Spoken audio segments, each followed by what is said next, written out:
MCPodcasting. 3, 2, 1. What's happening, lad?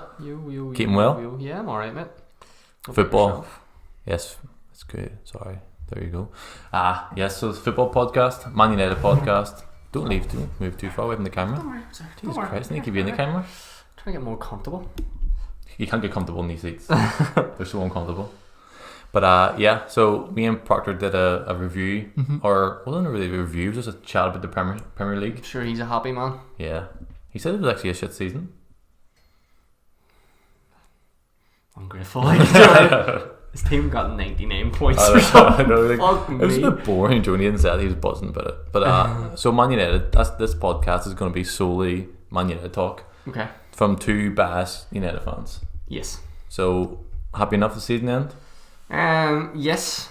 I mean, I think at the start of the season, if you had to say it, we'd come third. I don't think anyone would have expected Man United to come third. Like, I don't think whenever people were doing the predictions, everyone was saying that we struggle to get fourth. So, like, to get third, I mean, he's done his job. Yeah, you're never going to be happy with third. You always want to win the league. You know what I mean? But I never thought we were going to win the league this year. Oh. You know what I mean? I never thought. Oh, we yeah, were yeah, gonna yeah. finish first or second. So, But like, it's just like it's obviously shows you how far we've fallen to the point where we're happy with third. yeah, You know what I mean? But for me, it's always been about like. First of all, it's always like you want to enjoy watching the games, don't you? Yeah. And I think we're actually enjoying the games. Maybe the last few games of the season are against like Southampton, Palace, West Ham, and Leicester, but they were kind of most of them. a lot of games. But you know what I mean? Like you can tell that there was like 12 games in the space of a week. You know what I mean? Like, so it's so hard for the players to stay fit, and he didn't obviously trust his bench. He didn't change it much. He just kept the same starting 11 every time, and you can tell by the end of the season they was beat. Yeah. So, but apart from that, I did enjoy watching United, and it's not even enjoyed watching United. It's also you actually like the players. They're very likable now. That's like what Gary Neville had said. He's like, that's the biggest change. Is like what Ollie has done. He's got rid of the players the fans didn't like, and he's made the team likable. You know, and that's true. Because I like. It's interesting because you maybe touch on who we think we should sign or whatever, but like, obviously we need signings. Like we can't go from third to second or first without major signings, major improvement. Like, especially the gap. What's the gap between United and City? It's like 10 points. Yeah, I personally never really buy into too much when it comes to, like, I think it's easy to look at a table and go, well, they finished 20 points ahead of you, so you need to close 20 points next. I don't really like that, because City, for example, would never have thought then they would have finished so far behind Liverpool. So I don't really know. I understand why people do that, but I don't think it's an accurate measure. No, it's not. But you mean like that's the consistency you need to aim for. Yeah. That's what I mean. So if Man City can get 81 points and supposedly have a bad season, that's what you need to aim for. You need to aim for plus 80 points just to even be in the conversation. Yeah. Like you look at like the Liverpool 99 points, Man City 100 points. You can aim for that all you want, but you're never gonna be guaranteed it. There's an element of luck involved as well. Like how many times did Liverpool come back this season? You know what I mean? So it's not even about like you need to aim for 100 points. You just need to aim for consistency. Yeah. And I do think with the players they're bringing in, you know, people give Harry Maguire a lot of stick, but someone like that, he's changed the team in terms of what we had before. When we had Phil Jones and Chris Smalling, you know, and Marcus Rojo. You have someone in there who is actually good on the ball and has good awareness. Yeah, his speed isn't there, but he is so much better than what we had. I think he does need a new partner in there. I think he needs someone else. I'm not convinced in Lindelof, and I do think Harry Maguire gets caught out a lot, but I almost put it down to he's almost trying to cover for Lindelof. I don't agree, because I think I did used to think like that, but watching it recently, like, I thought Lindelof was our best player against Leicester. I think both of them play well. I just think, because Maguire cost us so much money and Lindelof didn't, when Maguire makes a mistake, I always feel like it's easy to go, well, that's because of Lindelof. And I'm like, sometimes it's just because Maguire actually isn't we all know he's not an £80 million player. Yeah. Of course he's not. So part of me thinks I feel bad for Lindelof, because I think this season, I think he's had a really good season. Lindelof, he's been really good. And I think Maguire, I think ability-wise, I don't think there's that much between them. I think the only bit what goes in Maguire's favour is he's a bit bigger and stronger, and he gets better in the air. But I actually think Lindelof reads the game better than Maguire. I think with the way it's going to go, you're not going to replace Maguire, so you're going to replace Lindelof. Yeah. Or that's only, in my opinion, if we had got Maguire for free, I think there's more of an argument. We look at it differently. There'd be more of an argument to be like, do you know what? We maybe need to replace Maguire. Do you know what I mean? It's because he's cost us so much money, and we know we're not going to replace him. We know we're going to replace Lindelof. The reason I think the 80 million price tag does sway a lot of people's opinions. You don't want to criticise it. Yeah, because it's a lot of money. You don't want to fucking bench an 80 million pound player, and you shouldn't, because there's a reason Man United paid the money for him. And if you look at the team, I know it's so hard to compare the teams from like before Maguire and after Maguire, because the whole team's changed in terms of like the management and all too. Like how bad were we last season? We were like the 15th, like in top, like say that the league was broken down into goals conceded. We're 15th. Now we're second. Yeah. And what's changed? Obviously Wan-Bissaka came in and has done a really good job. But I do think Harry Maguire, like it's not even like his ability, but his how he reads the game and the way he talks to the players. He's always shouting at them. He's always organised them. Kind of like way Bruno Fernandes came in. If you watch Bruno Fernandes during the game, he's always yelling and shouting at someone. Do you ever see Lindelof shouting at anyone? And Lindelof, I think, as a one-on-one defender, is probably better. He is because he has like one of the best 1v1 stats. But his positional play is bad. The way he commands the ball, the way he uses the ball is bad. I don't trust him, and he looks nervous. I don't know. When I see Harry Maguire, I feel like we almost overuse Harry Maguire. Like Harry Maguire touched the ball more times than any other player in that Leicester game, I think. Yeah. My thing with Maguire is, like, as I said before, you don't need to be lightning quick as a defender, but you just need to be agile. Yeah. Like, you look at all the best defenders in the world. Like Van Dijk is fast, right? But he's not a fucking sprinter. But his brain's quick. He reacts really quickly, and he never gets caught out. Whereas Maguire and Lindelof reacts quick too, but Maguire just doesn't react. Like balls get put through his legs, and it's almost like his legs don't move as fast as his brain because he's just really slow. And I'm just like, I'm not asking you to be 100 million or a fucking 100-meter sprinter, but I want your body to move in line with your brain. Yeah. Like I don't think he reacts quick enough, and that's maybe I'm too critical because he costs so much money, but I do think that there's a lot of times that Maguire makes mistakes and people go, but that's because Lindelof was 2 yards. I'm like, no, Maguire just made that mistake. Yeah. He just made that mistake. And I think our defence benefit, any defence, I don't think Chris Smalling's a bad player. No. I think Phil Jones is a bad player. I think Rojo is patchy. But I think at defence, like this season, we were able to go Wan-Bissaka, Shaw, Lindelof, Maguire almost every game. Consistency. So you're always going to look better when you have a consistent four. If we had went Maguire, Smalling, Wan-Bissaka, Shaw all season, I think our defensive record would be as good. And you actually notice it whenever Shaw got injured and whenever Bailly started coming into it. You know, I think Eric Bailly is probably, I think he's a better defender overall than Lindelof. But I think for him to play well, he needs to be playing 10 plus games in a row. But I think he's too injury prone. He's too injury prone and he's too erratic. Yeah. Like he'll go like a ball he could head. He'll try scorpion kick, and you're like, you can head that. And like, that's why I never. For me, that's why I look at Lindelof, and he's consistently played over a season. Maybe 4 mistakes, if even. Every defender makes a mistake. Yeah. So I'm like, can we really go Bailly's better on him? Because I'm like, Bailly never. There's a reason why Lindelof plays in front of him. Because Bailly's always. I think Solskjaer prefers Bailly with Maguire. I think they both complement each other better. I think Bailly is erratic, but Maguire is very like standoffish. Mm-hmm. He'll stand back, he'll read the game better. But you need someone out there who's going to get stuck in. And when I watch United defend, it's like Harry Maguire and Lindelof just keep backing off. Eventually, you need to make a tackle. Mm-hmm. Like that's why I always say that's stat where like Lindelof is the best 1-to-1 defender in the Premier League. I think he's only got drilled past once this season. Because he doesn't make a tackle. He just backs off, and the person shoots and scores. He's like, all right, so you didn't get skint, but he still scored. Yeah, what the fuck? I think that's where a good defensive midfielder comes into it, and that's where we see the benefit of Matic. Because when Matic is on form, and there's times where I'm his biggest critic, but we'll see when he's on it, like he reads everything. He reads everything, and he always puts a foot in, and you're like, brilliant. But the bad thing about Matic, he's 33 now. He's 31. Oh shit, is he? I think he's 31. Yeah, he moves like a 33-year-old. Yeah. You know, but like static Matic. I feel like you've seen when he played like 4 games in the space of 2 weeks. He can't do it. And then you can tell he doesn't trust. Like he had Fred on most of the season, but whenever he had to have Fred on. That's yeah, the thing. and then Fred had a really good season, I think, in terms of his performances and all. I think he's won over a lot of United fans. But when the crunch games were happening against, he wasn't getting picked. He wasn't getting on. So it's strange in that sense. And even Scott McTominay, when Scott McTominay came on, which I know Solskjaer highly rates him and give him a new contract, and he will be a good player in the future, he just didn't trust him as well.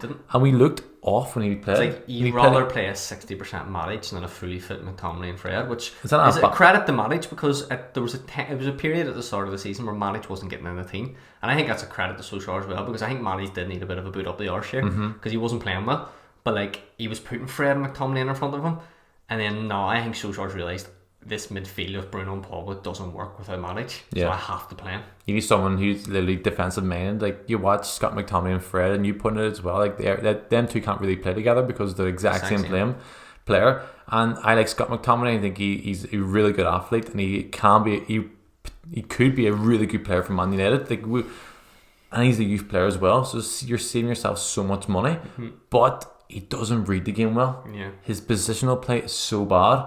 He's always caught out. Yeah. So in that sense, I'm like, can we risk throwing him in there with Pogba? Because Pogba does the same thing as well. Yeah. Pogba gets caught out a lot. But Pogba is better. Yeah, it's far better. So with Pogba, you allow him to make mistakes. You allow him to be caught out, because what he can do in the final third and how he can pick a pass out is worth that. But Scott McTominay doesn't do that, and he also gets caught out. So you're like, okay, Matic is not attacking, but he's really good at reading the game. I love when Matic skins someone. Do you ever see when Matic gets the ball and you think he's going to do something, and then he skins about 4 people, and you what? He's so elegant in his feet. Sometimes he just skips through 2 or 3 people, and he doesn't shoot enough, Matic, right? He doesn't. I do think there is an argument that you make that some players shoot too much. I think I love seeing a long shot, right? But sometimes the pass is always better, and you should keep the game as simple as possible. But there are times where I've seen Matic score fucking 30-yard screamers, and I go, shoot a bit more. Yeah. Like, just take a shot. Because we'll move it to the left, we'll move it to the right, I'll go out for a throw, and then we'll be on the counter-attack. That's 90% of the time whenever you attack in a football match, you don't score. So sometimes it makes me go, just take a shot. Just have a wee pot shot every now and again. Yeah, that's why I really like Bruno Fernandes, because does too much. he doesn't play too much, but there's no predictability with him. Like he can't predict what he's going to do. He's going to try a wee through ball, a wee chip over the top, a long range strike, a wee switch to the side. When you watch United, especially like last start of the season when we had Pereira, Fred, and Scott McTominay playing in midfield, like none of them shot. You just knew not. So the opposition knew, like, if they have the ball 35 yards out, don't worry about it. They're fine. They're going to try anything. They're going to pass it to the wings, and that's why, like, whenever like we were, even though like Rashford scored a lot of goals like in the start of the season, but like he was the only person the opposition had to mark. You know, there's no one else actually because of Pogba being injured, but then, you know what I mean. So now the opposition have to think about Pogba, Bruno, Martial, Greenwood, Rashford. It's like shit. They have 5 players like who can score goals. Like if you look at that Leicester game, and I think it was Gary Neville that talked about it, and it made me think about it as well. It's like Leicester played us really well because they kept just making us go to our left back and right back, and they knew Wan-Bissaka can't cross a ball. He can't. And Williams also can't really cross a ball because I think Williams is right-footed. Yeah, he's a right back. So he's playing there, right? So, and we didn't have Shaw, and I'll be honest, I love Shaw, but he also can't cross a ball. But what Shaw does, he almost makes the selfish runs. Yeah. And then he drags defenders away. Why you watch Brandon Williams play, he always cuts in. Yeah. Because he is right footed, so he's naturally going to cut in his right. It's like what Ashley Young used to do. Always cut in his right. But and when you have Rashford, who's a right footed, playing the left, cuts in on his right, it's so predictable. Yeah. But you have someone like Shaw, and maybe 3 times out of 10 Rashford will find Shaw, and Shaw will do a decent cross, but like he just makes that run and takes the defender away from Rashford and gives Rashford that yard or two. I think that's the biggest area United need to improve on, because what Leicester done was, and even though we won the match, but Leicester just went, we're comfortable if Williams and Wan-Bissaka are on this ball, because we know they're not going to pick. Where we're not comfortable is when Pogba and Bruno get it in the middle. So let's make sure the ball always goes wide, and that's what we've done the whole game. And then we didn't look like a threat because we weren't crossing. I was like, I don't want to bring up Liverpool, but imagine we had Robertson and Trent.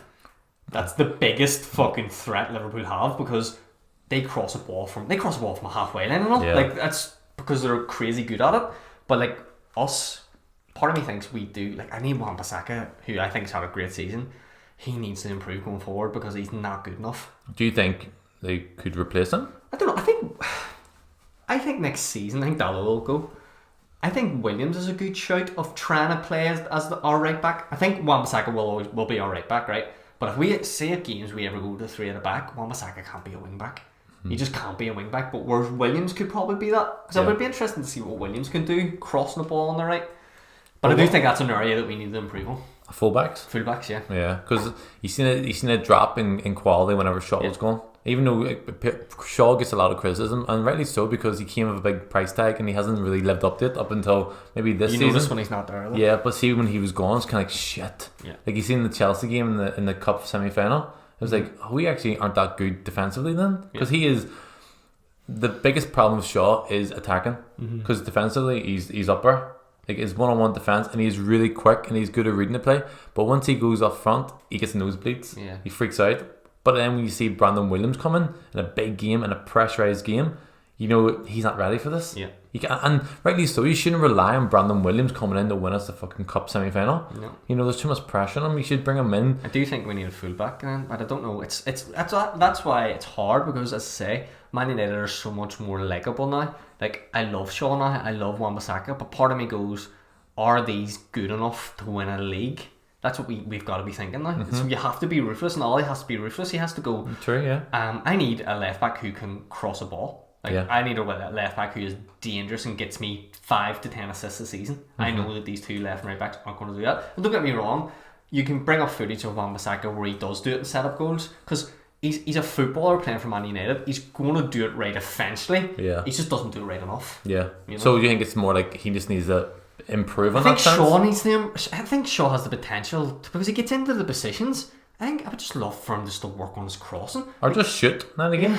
He does the same thing. He drills the ball across the box, or he cuts back and pushes into Rashford. And I'm like, we need to stop doing that. He needs to learn to start whipping the ball in. But does that not sound? Obviously, he needs to take responsibility in that sense. But like, does that fall on like Martial and Rashford to get in the box and be a bit more? Falls on someone like Pogba to make them boring runs in the box. But like when we have Rashford and Martial, and we've seen, I think Martial, I was his biggest criticism all season, but he proved me wrong. I think seen his goal against Chelsea when he was like, it was a header. I was like, you don't score nothing. Yeah. Why? Like, and you seen we don't cross it enough. That's the thing, but like, it's one of these things. What came first? Like, do we not cross it because we don't trust them in the box? Maybe. Or do we just not cross? Like, they don't score enough headers because we don't cross it enough. So I can't tell. And for me, it always seems to fall on when we're in the box. We don't look like a threat. We don't look really even a threat from corners. Apart from Harry Maguire, he doesn't score them. Was that Chelsea game? He scored like 5 free headers. In my head, and he was scoring flat out for Leicester from corners in England and all. And then he goes to United and he can't score a header. But part of me is like, are we just that bad at crossing the ball? I think Bruno's good at crossing. Yeah, he's really good at crossing. But we don't look a threat. We almost like, it's almost like, it looks like, and obviously this is wrong, but it looks like we don't practice corners. Yeah. It's like when we get. That comes down to tactics. We come to like corner kicks. I'm like, all right, it's not now. Where do you stand on Ollie then? What do you think? Love him. Do you think long term? What like it's hard because it's so hard to see Ollie as winning us the league or winning us the Champions League, because we are so far off it. Yeah. And then he hasn't done that before. So when you get like some like Ancelotti or like fucking like Pep Guardiola or Klopp, like they've won trophies before, so you can easily see them turn a team around. We haven't seen Ollie doing it in his managerial carear. He's earned the opportunity. But he's definitely earned at least another season anyway. Like he can't. Yeah, of course. Yeah, so I don't think he obviously won't be sacked. That's stupid. I'm not going to bring that up. But like, I do think he deserves to be given some sort of financial support, because he's changed a lot of players. Rashford has the best season. Martial has the best season. Bruno was what I said, and that was, like, apart from David De Gea, who's had probably an up and down season, but like overall, like most of the players have had their best season under Ollie. Like Pogba looks so good now with Bruno in there. It's like we don't have the reliance on Pogba anymore. Like Pogba was like almost when he came into the team had to be the main man, and he isn't that sort of player. You know what I mean? So I think Ollie deserves money, and he deserves to have another season, another crack at it. And if they progress, i.e., maybe win a trophy next season and challenge maybe the top two, then that's progression. Yeah, I do think there is signs there which he is creating a team that it actually can challenge. I think with United's team at the minute, so we've got Pogba, Bruno, Martial, Rashford. We should be beating the teams that we beat. So I think we our squad at the moment with Bruno makes a massive difference. It should be third probably. So I don't think Ollie's pulled out any trees, but you have to do it. You have to get there. With me, I can't remember who said it. It may have been Gary Neville, but I can't remember who it was. What was one of the pundits said? It's like Ollie's probably not going to be the one that benefits from everything. Gary Neville's that he does. yeah. And I actually do think that's true. I think Ollie, he'll probably be United's manager next year. And if he doesn't win the league, or he's maybe still challenging for fourth, they might change it. But I think United will be successful again in the next couple of years, and I think we'll look back on Ollie and go, do you know what? Because he done this, this, and this. This is why we got to here. And I think, which is a shame. And I think he's not going to get the credit he deserves until he's gone and someone else brings us to the next level. Because I think maybe tactically we probably do need, like you looked at the FA Cup game. We changed our formation and stuff. It just shows that he doesn't really trust the players. And like, you played Frank Lampard 4 times, and you played the same formation every single time you played him. It's going to work you out eventually. And that's what he done. So part of me does think maybe there's a question mark there, but he 100% deserves another season. He deserves another transfer window, and I think he can bridge the gap. I just don't think we'll win the league under him. Yeah, I do think he deserves a lot of credit, because where Man United were going under, like, I don't want to slag off past managers, but like, you look at Mourinho and where we were when he took over to where we were when he left. It seems Van Gaal. Like, I was a big fan of Van Gaal because that how poor we were under Moyes, and like, at least with Van Gaal we were finishing top 4, won a cup. Yeah, we were, but you forget about those sideways. Oh, exactly. Like, but I do think we were on a downhill spiral, and I think Van Gaal stopped that there and moved us back up. I thought Mourinho would have took us to the next level. I know we finished second and won a few trophies, like, but it wasn't the level that Maya wanted. It was like almost like a quick fix with Mourinho. And what annoyed me the most about Mourinho, like, we knew how bad we were under Van Gaal, and he didn't really get rid of that many players. He got rid of like Memphis Depay, which a lot of people were annoyed at, because I know he didn't play under Van Gaal that much, but he was still very talented. It was weird to get rid of him. So he kept everyone else, like, and people, even though I was a big fan of Fellaini, for example, like, he kept Fellaini. He's like, I'm not saying Fellaini is a problem, but he's not the solution. Like, why are we changing this up? Like, with Solskjaer, he got rid of all these players like Sanchez, Lukaku. He's like, these guys need to go. Chris Smalling not to, doesn't play Jones, so he is trying to do it there, and he is changing United's style in the sense that he's bringing us back the way Maya fans want to play. But again, as a manager, I don't think he's that great. I don't think his in-game tactics are awful. He doesn't, and he never brings a sub on. It changes the game. He does. You know what he does, right? This is my biggest criticism. I almost feel like he's afraid to rock the boat. He'll never pull off Rashford or something, or Pogba or Bruno if they're not playing well. Because there's times where our favourite players mightn't play that well, but he'll take off Greenwood. He'll make the easy sub, and he'll be like, oh, I need to put on a Gallo. We need a goal. Oh, I don't want to take Rashford off, because what if he cracks up? He'll pull off Dan James, or he'll do something. He'll pull off the easy player for me. Whereas the Mourinho doesn't give a fuck. Mourinho will pull off whoever he wants to. But to go back to Ollie, I think the where United were at the minute, they needed a manager who's completely selfless, and that's what Ollie is. Ollie loves Man United and wants Man United to do well, more so than Ollie wants to do well. Whereas Mourinho, he wants to do well for Mourinho. And the thing is, what Mourinho would have done, or what he was doing, he's signing players who are older, experienced, because he wants to win the league now. But for the good of the club, the good of the club is not to win the league today. It's to win the league in 3-4 years, and then to consistently keep winning the league. And that's where Ollie will take you to. He mightn't be the guy who puts you over the line, but if you sign a high profile manager, he's just going to go, right, let's bring Zlatan back, who's 38, on a loan, because these 3 months he's still world class and getting you a couple of goals. Whereas Man United don't need that. Man United need the up and coming striker. And that's where, like, you have a manager like Ollie who is selfless. So he loves Man United. He wants to do well for the club, not himself. Whereas Mourinho wants to do well for Mourinho. You know what I mean? You see that even with the youth players coming through, and then putting faith in Martial and Rashford. I know Martial and Greenwood as well. I know Martial did come with a big price tag, like 30-40 million. Like, so he's 24. But he's only 23, 24, and he's been there for a good long time. So that money's obviously will pay for itself eventually. The take away Lukaku, who's guaranteed 20 goals a season, give Martial and Rashford the chance and the opportunity to play every game of the season. Like, that's a big risk, and he did. Like, he kind of fell flat like this first half of the season, and a lot of people got criticism, but he stuck to his guns. He never panicked. Every press conference, every post-match or pre-match interview, he was consistent on what he wanted to do, because he knew eventually once it clicks, it'll be really good. And we've seen it whenever Bruno came in.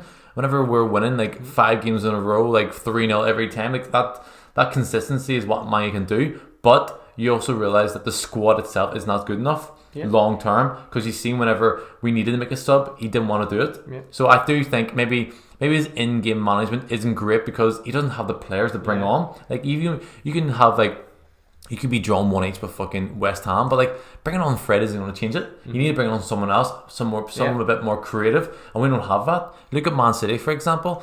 They have like 4 or 5 fucking Bruno Fernandes in their team. They have fucking like Bernardo Silva, they have David Silva, they have Kevin De Bruyne. It's like, oh my god, you have like Phil Foden. That's 4, and they're probably just as good as fucking Bruno Fernandes. And we literally have fucking 1 or Pereira. I'm not slagging off Pereira. I don't think, because I do like Pereira in the sense that he's a Man United man, but he is not good enough. Not good enough, and that's why you touched on Martial. Like, Martial wasn't playing as well. Is it a coincidence that he wasn't playing as well with Lingard and Pereira behind him? Yeah. I mean, it's like, and that's where it gets highlighted, because Martial's playing centre forward, who gets 1 chance in a game because Lingard and Pereira are playing, and he misses the chance and go, he's not good enough. And you're like, yes, but even when we had like Tevez, Van Nistelrooy, Rooney, they got 4 chances in the game. Like, when we played matches, Rooney never got 1 chance. Rooney always got 4 or 5 chances, and he scored 1 or 2 of them, and then it makes him look good. Now you look at Martial now, who has Pogba and Bruno behind him. He's going to get 3. He's getting 3-4 chances in a game, and he'll still miss 1 or 2. So will Rashford, so will Greenwood, but he'll score, and then he automatically makes him look better. I don't think personally. I think obviously Martial's improved, but I still think if you had to have Bruno at the start of the season, how good would Martial have looked? He would have looked so much better, because he would have just got more chances. And that's the difference between like the Mourinho days and the Solskjaer days. Is whenever Rashford had that 1 chance, it was so much more pressure on it, and it's like, you don't have that with Solskjaer, because you feel like if we, obviously there's some games where you don't get that many chances, but like majority of the time you feel like we're going to create 3 or 4 chances in this game and we're going to score at least one of them, while like Mourinho was like, you get 1 chance a game, and that's why he brought in Lukaku and he had Zlatan, because they knew they just need 1 chance. But it's not good to watch, it's not good long term, it's not good for youth players to come into the team and actually like take the mantle on of being the main man. And Rashford had so much pressure, and so did Martial. That's why both of them didn't do that well under Mourinho, because there's like, he was hyper critical of them too, even though they're just young players. Zlatan's 35 years old. He's been there and done it. He knows exactly what he needs to do. Martial and Rashford just trying to find their feet as professional footballers. Give them the chance. And with Solskjaer, he's allowed them to have that he's allowed them to have bad games, because you know what, he's going to pick them this game. While with Rashford and with Mourinho, Rashford and Martial had 1 bad game, they didn't get picked for the next 2 weeks. You know what I mean? Definitely with Martial anyway, because Martial, like, if Martial had 20 minutes where he didn't do anything, you felt like he's going to get subbed. And you're like, and there was times where Martial kept Mourinho in the job. Remember he scored, was it against Newcastle? And that comeback, and like, he kept doing that fucking job. I know. He scored twice or something, and you're like, it's if he hadn't done that. It's trust though, isn't it? You need to trust your players, and that's why I loved about Solskjaer this season. Like, regardless how bad the performance, we're getting beat by Newcastle, beat by Bournemouth, beat by Burnley at Old Trafford, he stuck to his guns, and he was so consistent in what he was trying to do. It does remind me of Alex Ferguson. It's like, you gotta trust the players, and the players will repay that trust eventually. But again, Solskjaer needs to be ruthless this summer. He needs to get rid of 5 or 6 players now and bring in the players that he needs. And don't worry, people say, don't care. For example, the one of the transfer rumours is Jack Grealish, but like, don't bring in Jack Grealish, because he plays in the position Bruno plays. That's bullshit. We play 60 games in a season. Bruno's going to get injured. Bruno, but not even that there. I think push Bruno, allow Bruno to actually play better. Then, if you have someone who's actually challenging your position, it's gonna make you have to play better. Look at fucking Alex Ferguson when he had like Roy Keane and Paul Scholes. Who did he bring in? Sebastian Veron. Veron didn't get a sniff, but he made Scholes and Roy Keane play better. Sancho, it's like, people saying, should we get Sancho now because Greenwood's doing so well on the right? Yes, like, Greenwood's not going to play 60 games, mate. It's like, But we can't rely on him. We can't rely on Greenwood. No disrespect to Greenwood. Like, he's only 18 years old. He's his first season in professional football. Give him a break. You need to nurture that talent and allow him to play better. Like, he has one bad game, one bad month. Like, we shouldn't. All the fans will turn on him. But you have someone like Sancho who comes in, and you have like Martial and Rashford. That responsibility is shouldered by all four of them. It seemed like Danny James. Like, I felt like he had a really good start of the season, and then we over-relied on him in the big games, like, against Man City and all too, and he had fucking class performances. But now everyone's like, "I'll get rid of him now." It's like, no, there is a talented player in there. We can't just over-rely on one player. He seems like, people look back and like the Ronaldo days, who's Ronaldo scored 42 goals that season. We didn't actually rely on Ronaldo.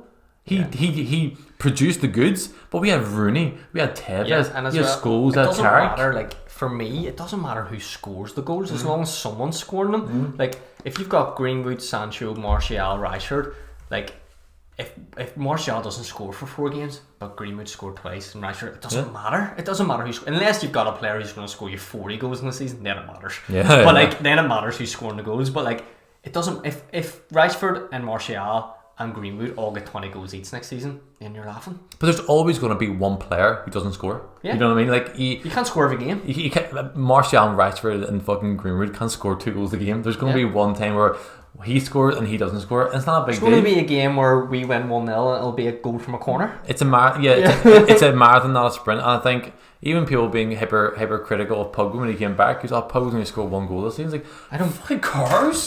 He really gives. I don't care if Pogba doesn't score for United for the rest of his career, but we won 3 league titles. You know what I mean? There's there areas that United need to evaluate, because part of me thinks with the Pogba Bruno one, I would be interested to see their roles switched. I would love to see Pogba further forward and Bruno a bit deeper, because I think that's whenever we're playing the lesser teams. See, playing Pogba beside Matic, you can do it, it's fine. But see, against the big teams, I always feel like Pogba just doesn't play in front of his own box well enough. Whereas seeing the final third, he's fucking deadly. So I'm like, we should try to get him there more. And I think that's something that they need to look at, because I would be worried if we played Man City and Pogba was playing like a holding role. Because I don't know if he's disciplined enough to play it. And you've seen that, like, you've seen him many times, he did dwaddle on it. And I always say, like, if you give Pogba 2-3 yards, he'll do anything. See, if you close him down, he'll panic. And part of me thinks it's because he probably's thinking he knows he's better than all these players, so he always tries to show it. And I'm like, just pass the ball. And Bruno maybe does it too, but at least Bruno gives the ball away in areas that you're allowed. In their half. He wouldn't give the ball away if he was playing in our box. Because he used to play deeper for Sporting. He didn't play as a 10 for Sporting. He played, so I think we talked about it last time, he played it on the right of for 3, and Pogba used to play on the left of for 3. And it's like, come on, just maybe try that. But then again, this is just me saying that. Like, you could switch that around and it could look 10 times worse. So it's too easy to say we should do this. So it is interesting, but I do think that's something we need to look at. Our midfield, maybe another DM or something. The challenge Matic. Probably. I do think we need options on the bench to bring on. I do think having relying on Pogba, Bruno and Matic in there, like, it's going to take its toll over the whole season. I think we need someone in the challenge center, maybe a Jack Grealish, maybe an Ndidi coming through, like something like that there, or maybe there's someone in the youth team that bring in the challenge Matic. Like, maybe Scott McTominay can change as a player. That's what Ollie's thinking. I'll get Matic to train McTominay, and just play that role, and that'll be it. Because he's only 22, Scott McTominay, so he's a long career ahead of him, and he does have he's with the manager now. He's going to give him he has faith in him, and so I'm giving the opportunity to play 10 games in a row, regardless if he makes mistakes or not. But with Pogba, I just think Pogba is so fucking talented. He's our most talented player by a mile, but I just don't know his best position. Which is not fucking a good thing. It's not a good thing, no. The club for so long, because with Matic, and especially when you're playing lesser teams, he looks unbelievable. But as you said, if he's playing like a Liverpool, where you have like Mane, Salah, and Firmino just kicking your ankles, like, is he going to be that good? You know what I mean? That's where he needs help. Whereas I wouldn't trust Pogba to play a holding role against Liverpool. I wouldn't trust many players, to be fair. I wouldn't trust fucking Bruno as well. I think Bruno, when he's as you said, he probably gives the ball away more often than anyone else in the Premiership, but he gives it away in the final third. You know what I mean? While like Pogba, if he gives the ball away like on the edge of his box, it's going to be a goal. And we've seen it against was it Southampton? He caused a goal, but like, that's the bad thing. That's the show. What was his handball? What that handball was on? West Ham. Oh my god. No. That was bad. That was bad. That was something that made me just go, I'd never seen that before. I don't think I've ever seen that. I know. To the point where Probably would have killed him though. no. All right. He should have turned his back if you're gonna. And even if he turned his back, he'd get criticised. But at least you don't give him a penalty. Yeah, no, it was going way too as well. I wasn't thinking it was going in, so it was. That's why I love. It was a Pogba. mistake. I love Pogba, and I think he's amazing. But sometimes he does do things that you're like, I can't actually. I can't actually. It happened against Liverpool a couple of years ago. Remember, Liverpool Old Trafford, we drew 1 each, and they scored a penalty, and Pogba handballed it again. So there are elements of his game. The same as Bruno. Yeah. Because we know Pogba more than Bruno, there are elements of the game where you go, I actually can't defend that. You can't defend it. I know, and no, you can't defend anyone doing that. But for me, it's just like. When I see Pogba on the ball and what he can do with that ball, it's scary. And I space and time, he can do anything. I think we should facilitate that there as best as possible. But I don't know what it is. Maybe it is. Maybe long term, that defensive midfielder with Matic is his preferred position. You don't know because he has time on the ball. He can maybe dilly-dally a wee bit more. Yeah. But you see him when he's in the final third and what he can do in terms of shooting, passing, crossing, heading the ball. He can do everything. But it's just like, where do you fit in this team? Yeah. And that's the Solskjaer needs to. It's a good problem to have. Isn't it? It is a good problem to have, but I think Solskjaer needs to address that over the summer or over the fucking. Yeah, the window's open now. Yeah, so I do think. So okay, that's look at transfer possibilities. Who do you think and where do you think might need to address? I think they'll need a winger. Which is Sancho. I think Sancho is going to say. I think it's obvious now. Yeah, I think it's going to take. It's going to drag out. It'll be Dortmund won 100 million. United go, we'll give you 20, and then 5 weeks later we'll give them 120. that's what happened. Like we'll pay the money. Like and like they know what. Yeah, like, they'll pay the money. They're desperate. Like, we're in a one horse race. We're in a one horse race. The same. Maguire, Wan-Bissaka, and now Sancho. And we still took a month. So we're going to sign Sancho, and I think it's a great signing. So we'll need a winger. We'll probably need another defensive midfielder. I would love a fullback, but I don't know. I don't think we'll get one. No, I don't think we'll get one because I think we'll get a centre back. Because I think he's going to keep Brandon Williams. He's going to keep Shaw. He'll sell Delo. Yeah, and I think he'll give Timothy Fosu-Mensah a chance because when he has played, apart from the West Ham game, he wasn't great, but I don't think we were great. Yeah. He hasn't played for United in 3 seasons, so you got to give him the Bible in that sense. I didn't think he was bad. Against Palace, he was quite decent, and he played left back, and he's not a left back. He's a right back. But the good thing about Fosu-Mensah, I don't know what his actual position is because he came in as a defensive midfielder and a centre back, but now he's playing right back. Yeah. So he is, and he's quite young. He's actually younger than Wan-Bissaka. Yeah. He's been playing for 10 years now. It's strange. But I think we'll sign Sancho, a centre back, and a midfielder. Yeah. We may only sign 2. We may only sign a centre back and Sancho. But I don't know. Is there a preference on midfielder? Because I think the Sancho thing is going to be that's going to happen. So there's no point of like talking about any other attacking winger forward there because it seems like that's their priority. I don't think we'll get Grealish. Too much money. I just think the fact that they stayed up as well. I think Grealish will move. Yeah. I don't think United are going to sign him. I don't know what it is. But I think it's really strange because I think when United go in for a player, it's all automatically 20 million top of that there. Like Jack Grealish probably go to Arsenal for 50 million, but if he's going to United, it's 80. It's like what the fuck? How does that happen? Always happens. Like Wilfred Zaha is only leaving Palace and they want 40 million. Imagine Maya try to pay 40 million for him. They'd be like, sorry, 60. It's like, what? I would have taken him back, to be fair. Yeah, I like him. But Maya are like pros to get like 25% of whatever he sells on for. So. But apparently that's something that I was reading as well. If we sign Sancho, he said he get a lot of that money. No, probably, yeah. So basically it works out that they're signing that guy Torres for like 40 million, like that winger. And they're paying for it. United are basically paying for it, which sucks, like, but that's the way it goes. It's like, that's what it says, like, so United sign him for 80 million. Basically, City get like 30 of that, and then they're using that money to sign Torres. Are they getting that guy Torres? I thought they're getting Nathan Ake instead now. Torres is a winger. Oh, was he? Yeah. There's another centre back called Torres that they were linked to. Oh, that's fair. I'm confused. So they're getting Ake and thing. Yeah, I don't know. So who do you think we're gonna? Before the end of the season, I thought Sancho was definitely because I always think there's no smoke without fire, and I feel like he said all the right things to get the move, and I think Dortmund. No disrespect to Dortmund, I really respect their club. But they're a selling club. Yeah, they are. They are a selling club. I know they came out with a big massive statement last season. We are now a selling club. You are a selling club, sorry. Yeah. See, in terms of... Club. Yeah, and it's fair enough because... It works for them. It works for them. They buy players for like 10 million and they're going to...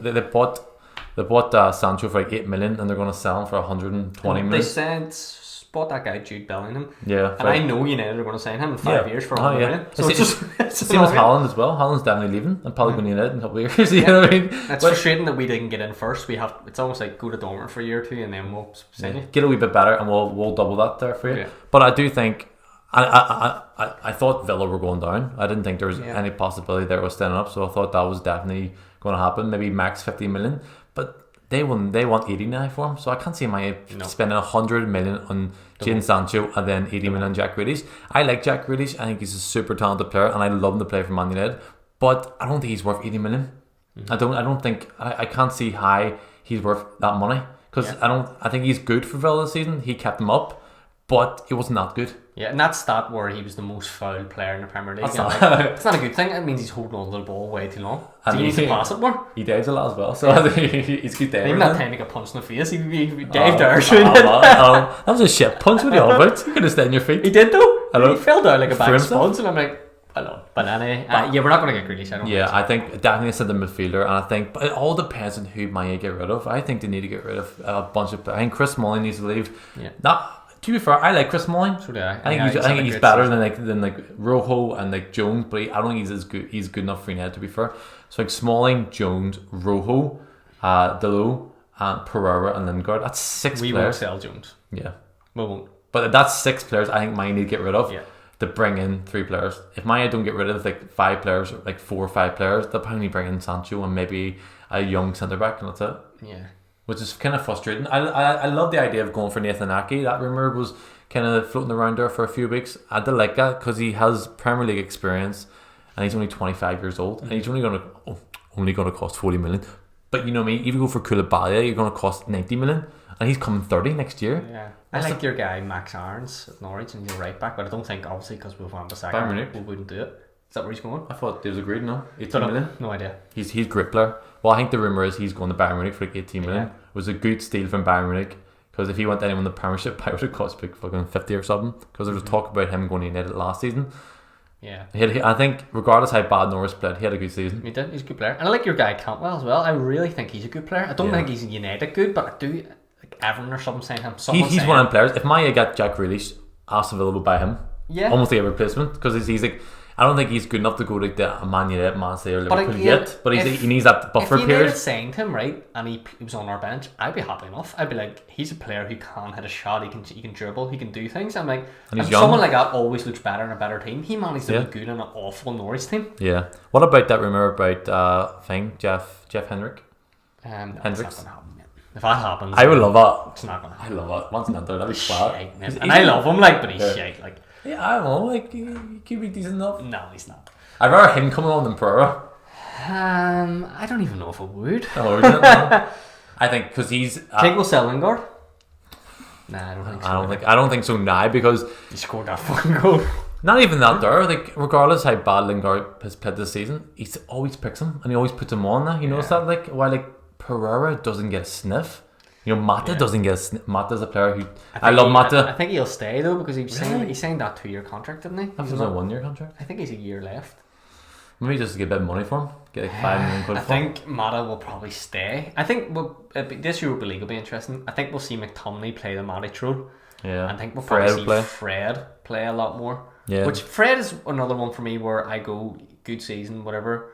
He's not the guy. No, he's not the guy. So if United sold him, I wouldn't be shocked. I wouldn't be shocked, because you look at someone like that there and you go, right, no problem keeping him. But if United sold him, you'd probably get good money for him now. It'd be a good business decision, I think, to sell Fred. How old is Fred? 26? 25? 26? So he's a young player, but you'd still get 20-30 million for him. Easy. But I do like him playing. I think he's a different option, and something that we should keep, because he changes the midfield when he plays. Mm-hmm. He hurries people on the ball. He chases the ball down. You know what I mean? You can tell he is talented in terms of with the ball. So I think we need to keep something out there. We can't have the same players as a Maddie's coming off for McTominay. That doesn't change the dynamic of the team. Mm-hmm. You have something like Fred. He does change it. Like Pogba and Maddie's and Bruno are nothing like Fred. I think we need to have the players to change the team when he comes on. But I just don't think as good of a season he had, and it's hard to criticize him, he's not good enough. Like he's not good enough. And I think he's very similar to McTominay, but the only thing with McTominay is he's bigger, he's stronger, he's better in the air. He suits the Premier League more for me, McTominay, than Fred does.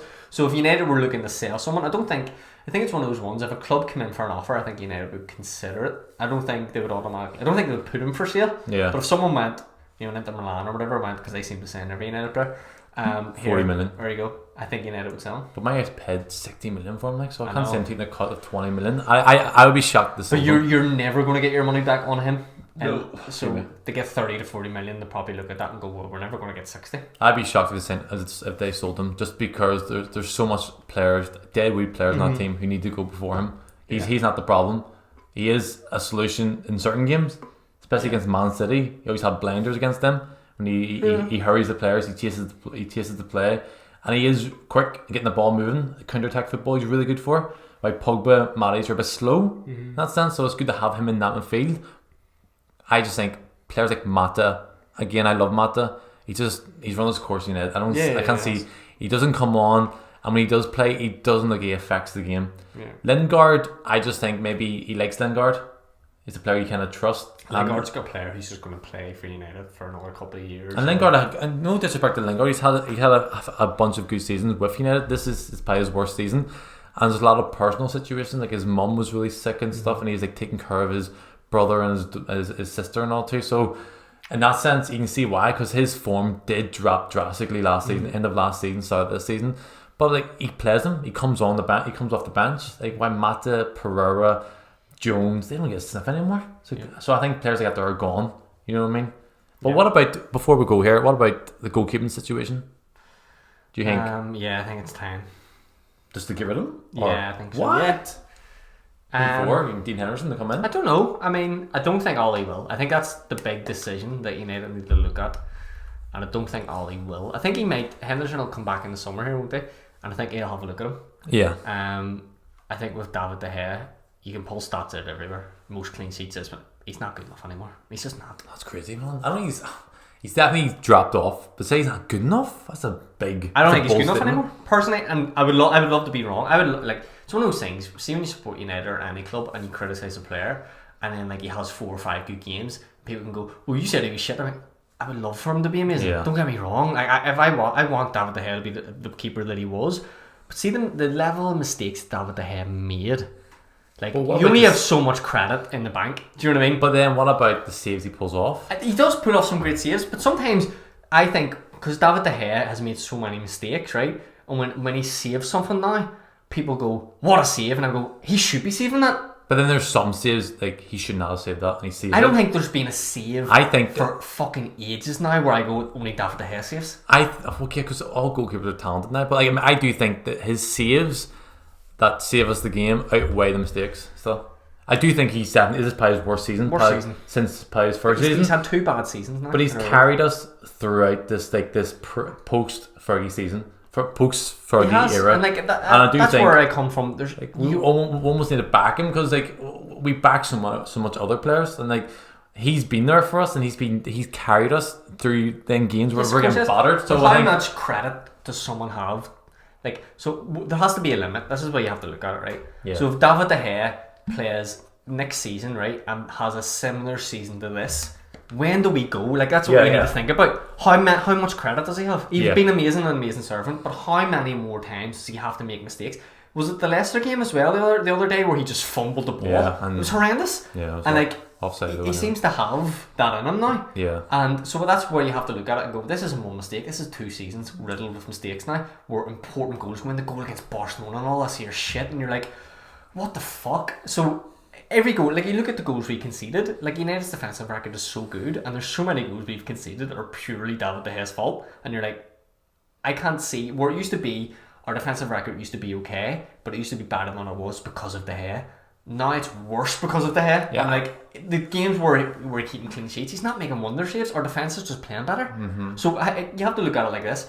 If he has another half a season like this, when do you still make the same argument?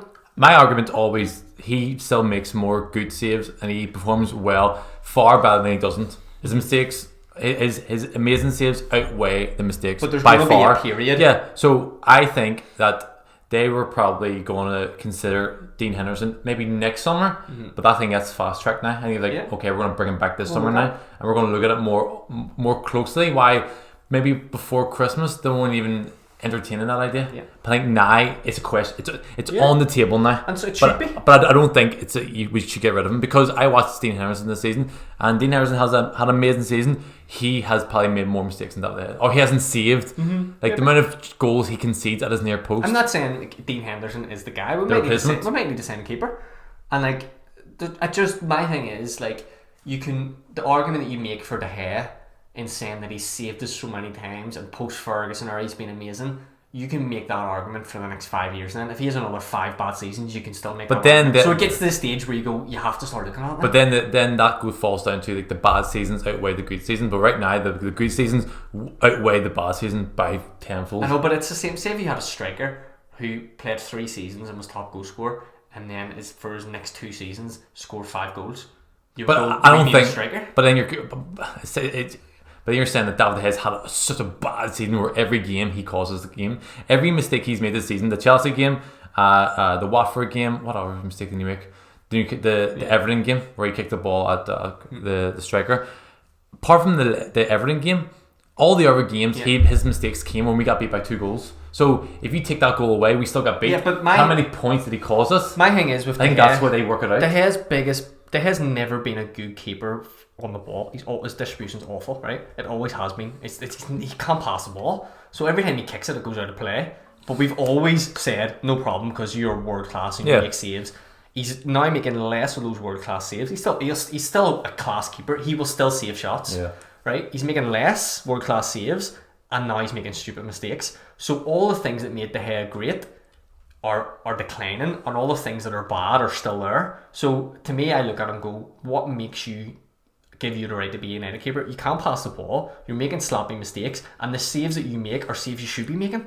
I'm like, so De Gea can still make world class saves because he's a keeper. It's like any footballer. When you criticise him, it's like, but you can pinpoint 5 things he does well. He's going to do stuff well. He's playing for Man United. Yeah. So it gets to the stage where you have to look at it and go, how much more time do you give him? And you could give him another season and he could have a great season, and I hope he does. But I think there's enough evidence there to go, we need to look at our keeper. Yeah, definitely look at him. We need to be ruthless. I do think every position, even the Bruno Fernandes position, you need to question it. You need to try and improve on any position. I think why battling with David De Gea is being so comfortable. Yeah. There's been no challenge. Even under Mourinho, Sergio Romero still played 10 plus games.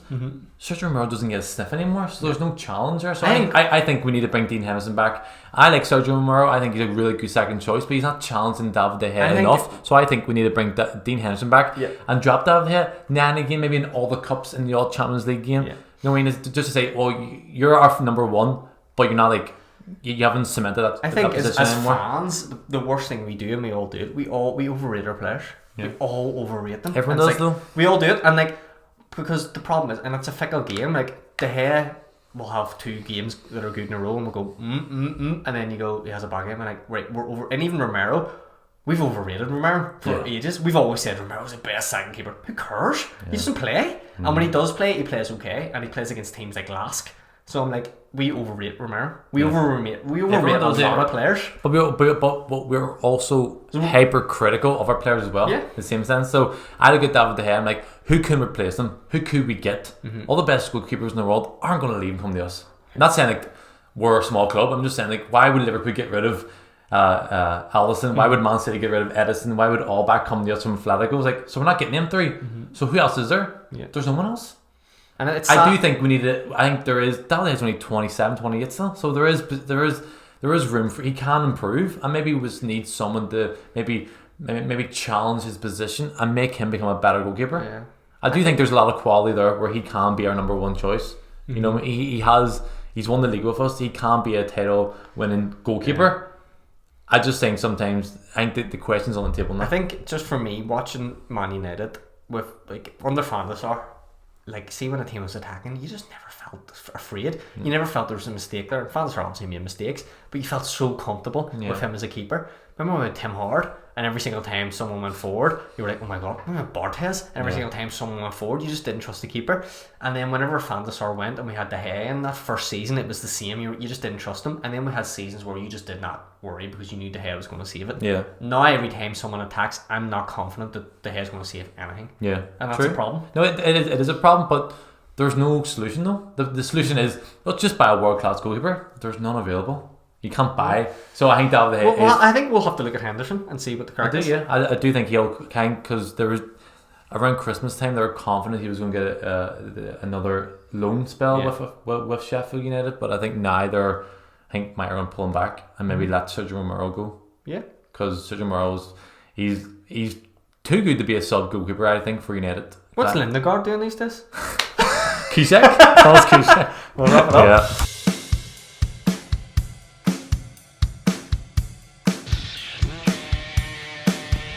You are now listening to MCPodcasting.